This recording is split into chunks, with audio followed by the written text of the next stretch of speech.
I've done a lot of videos about music production tutorials, free VST plugin reviews, and so much more. And one big, super common question I get is like, hey Mark, I really want to get into making EDM or producing hip hop or whatever genre of music you want to get into. What is the best way to get started? Like, you've never done anything before, but you really want to make music. What is the number one way to get started in music production? This is something that I wish someone told me way earlier. I'm talking years and years ago. I wish someone said this to me. And that is download a well-made project file.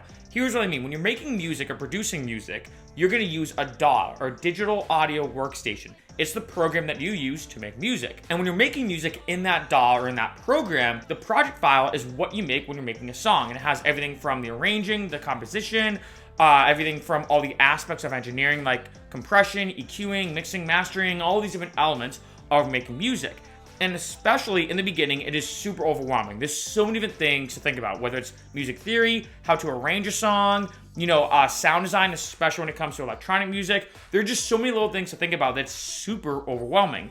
However, if you download or find a really good project file, and there's a bunch of different ways to do this. What I suggest to a lot of people is maybe go on Splice Sounds. There's a lot of very famous artists who've released their project file on Splice Sounds. Or you can go to even YouTube and just YouTube, let's say you want to make dubstep, you could type in Skrillex remake Ableton project free or something like that and download a free project file. That way when you download it, you can almost backwards deconstruct. You can see, okay, wait, why do they EQ this way? Why did they do busing and routing, which is a whole element of sending things to a certain channel? Why did they master it this way? Why do they mix it this way? Why do they do automation here, etc., etc.? By doing this, you're able to look at an entire finished project file that's done well, and you can deconstruct it and really figure out all the nitty-gritty aspects of production. Because I think especially in the beginning, when you're making music, it can be super weird, especially with Ableton. I remember even being right in the beginning, wait, how do I even type in notes?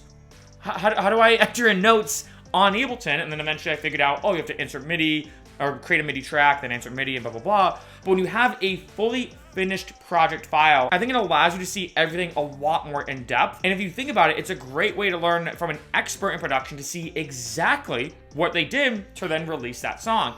Even for me now, there are times where I'll download a project file that I find on Splice or YouTube or somewhere else, and I'll even look at it and decode it and be like, wow, you know what? That's a really cool production technique. Why do they do this, and this? Why they have that here? And I'm able to learn more. Even now, after producing for years, Ableton or any other DAW, it's almost like a lifetime pursuit of just getting better at your game. And almost every single time when I download a project file, I learn something new, something that I never even thought of, or someone using some stock plugin on Ableton that I was like, wait, I never even thought of using it that way. And that's why I suggest to every beginner out there, especially if you, say, just downloaded a DAW, rather than try to figure out how to put stuff in, and also that's important to figure out how to make a song, of course, I think going backwards, starting with an expert project file, a song that's really well made, let's say in that genre that you want to make, and then backwards deconstructing it is a way faster way to learn, and you will be surprised how much you're going to learn and how quickly you're going to pick up production by starting with an expert project file.